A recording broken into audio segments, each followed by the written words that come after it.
1 year ago today, did Nintendo do the impossible? What was once an impossible game to live up to, the lightning in a bottle sensation that could never be captured again. Well, did they? The Legend of Zelda Tears of the Kingdom released on May 12th, 2023, to critical acclaim and months of chatter, videos, content. But I ask one question: how does it hold up 1 year later?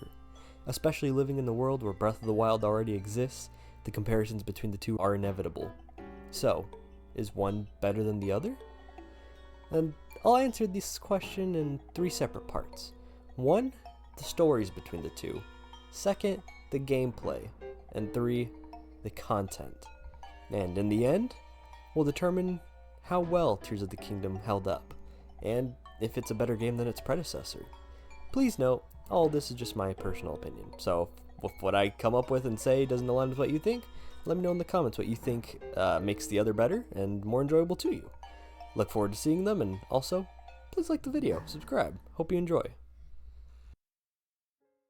So for the first category of the story, I know both games get slammed for having a lack of a story in the way that it's told to the audience. However, both games have a different edge over each other.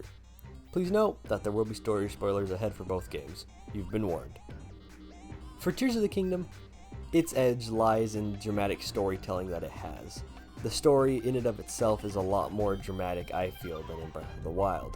We're finding out what's going on with Zelda for every tear that we find, as it's Zelda's memories that we're accessing and seeing the story through. And while we're exploring the world as Link in the present, Zelda's exploring how this present came to be in the past. Now I know what you're thinking, it's the same thing they did in Breath of the Wild. How is this any different or any better? Well, it's better in Tears of the Kingdom because of the sense of danger and urgency that I feel it contains compared to Breath of the Wild. Seeing the rise of Ganondorf and the fall of old Hyrule and how Zelda makes her ultimate sacrifice. So it's a plus for Tears of the Kingdom in its general story. But for Breath of the Wild, it had a much more personal and sinister take. Yes, the memories we access are Link's old memories from 100 years prior, so it's more of a contextual story rather than a direct one like Tears of the Kingdom. However, it's because of this that I think makes the story much more impactful. Seeing Link become Zelda's personal knight, seeing all their friendships blossom from a mere formality to true comrades in life and death, not to mention that these are the only instances we see for any of the main characters of the game, like for Mipha, Urbosa, Revali, Daruk. It's also just the growth we see between the relationship of Link and Zelda, and into the power couple we see in Tears of the Kingdom, more than just her royal bodyguard, and becoming her closest companion whom she reveals all of her secrets and worries and doubts into. And arguably, the biggest part of it all that makes that story so much more impactful is that it already happened. Granted, it's hard to count that as part of the story, since it's more environmental and not something that the player sees unfold before them, but it's one of the strongest ways Breath of the Wild conveys its story and Link's mission to try and get Hyrule back under control from Calamity Ganon. So, overall, I would say Breath of the Wild has a stronger story. It stayed with me more than Tears of the Kingdom did, and like I said, Tears of the Kingdom has a more direct and dramatic story told to the audience that I really do appreciate. But the environmental storytelling and the discovery of the last 100 years makes it that much more impactful in Breath of the Wild.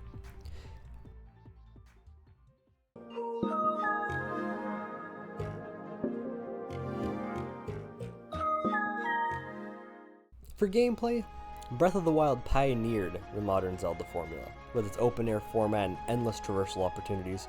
Quite literally, where you can see is where you can go. As far as combat, it's very similar to prior entries in the series, with Z targeting, swordplay. However, the biggest change comes with the environment and how integral it can be to changing the tides of battle and gameplay. For example, lighting grass on fire, or shooting a beehive at an unsuspecting bokoblin, the Sheikah Slate is an awesome upgrade for some traditional items. Doing away with the item limit, giving you access to unlimited bombs, freezing spaces of water, picking up metallic objects, and stopping time on just about anything? I mean, it's basically limitless as to what you can do to play the game and traverse the world. But hang on a second, let me tell you something. What if I told you that the sequel, Tears of the Kingdom, does even more than that? That's right. The implementation of fusing and melding items together in Tears of the Kingdom, in addition to almost everything Breath of the Wild introduced, just massively expands upon what was already there. Yes, some things went away, but in its place, it's so much more than we could have expected. Like with all the new vegetation that's going on, and you can fuse into weapons to confuse enemies or stun them or just straight up bomb them, making enemy drops multiply your weapon strength. Quite literally anything that is an item can be used to make your equipment better and make your gameplay and strategies on how you play that much more different than you could have done in Breath of the Wild. And that isn't even me mentioning the Zonai vehicles and any of the Zonai materials. There's a freaking rocket that you can just attach to anything and fly up in the sky. Even just a small touch of tinkering and creativity can really make Tears of the Kingdom that much more insane than it really is. I will concede, however, that a lot of it is very much the same.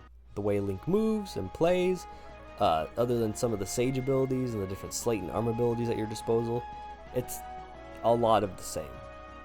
But don't even get me started on the physics for both of these games, because things get nutty real fast when you figure out how to manipulate it. But all in all, I think this is an easy point for Tears of the Kingdom with how much it expands everything Breath of the Wild does and how much more opportunities you have to mess around with your environment.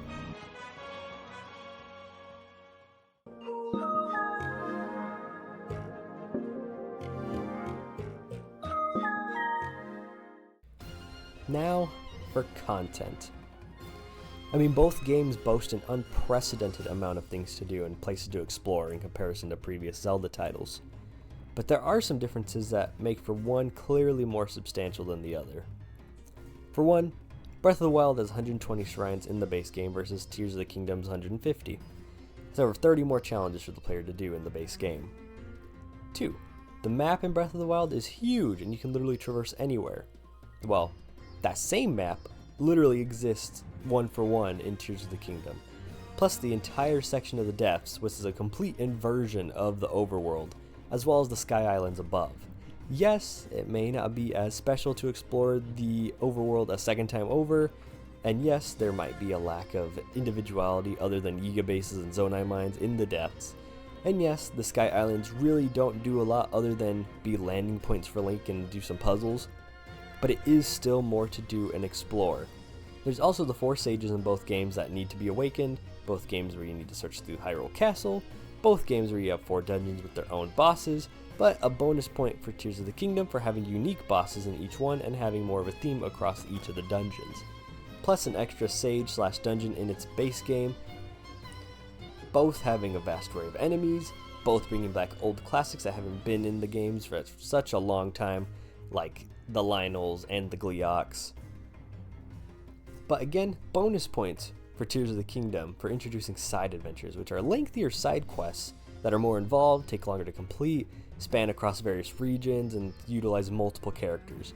It's one of my favorite new additions to the game, and it's something I hope they continue to do to make side quests feel more involved and personal, a la the 3-day side quests that were introduced in Majora's Mask, but that's besides the point. Both games have many costumes for Link, but Tears of the Kingdom does have more included in its base game. Now, you may have noticed me saying and dancing around the fact now that I'm saying base game, because overall, I think I'm going to concede to the point that Breath of the Wild had more content because of the DLC. Now, the DLC was 2 parts. It was the Master Trials and the Champions Ballad, and both included multiple more hours of content and lore to an already massive game. But it also earns you access to Master Mode, which is something that Tears of the Kingdom does not have, which is basically a hard version, New Game Plus type of deal. Champions Ballad also just gives more of everything to the characters and the worlds in Breath of the Wild, including a brand new dungeon and boss fight. And the reward you get in the Champions Ballad being the Master Cycle, I mean, come on. Now, I know some of you might disagree with me here, and that's okay. Taking everything into consideration, it might be a stalemate for content. But I think the fact of the matter is I haven't gone back to actually finish the side quests in Tears of the Kingdom, or the shrines. But I made it a priority to do it in Breath of the Wild. With the DLC dropping, it made me go back and make sure I had everything done so I can fully enjoy the DLC. But I don't have that desire to do that with Tears of the Kingdom at the moment. Maybe it's due to Breath of the Wild having the Switch auto itself when it first launched, and nowadays there's too many games to play to even just stay playing with Tears of the Kingdom or something else. But that's just kind of how I feel. Tears of the Kingdom, while it has a lot more content just right off the bat, Breath of the Wild just reeled me in, kept me playing for longer. So I feel like I gotta give this point to Breath of the Wild.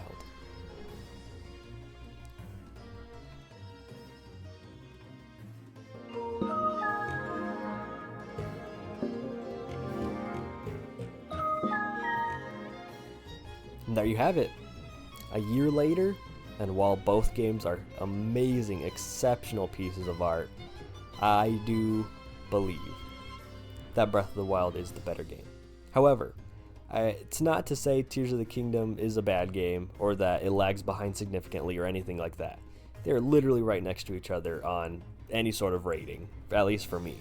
Much like Ocarina of Time and Majora's Mask, they do a lot of the same, but also have a little bit of difference to make one much more appealing than the other to some people, or, you know, have more fond memories with than the other.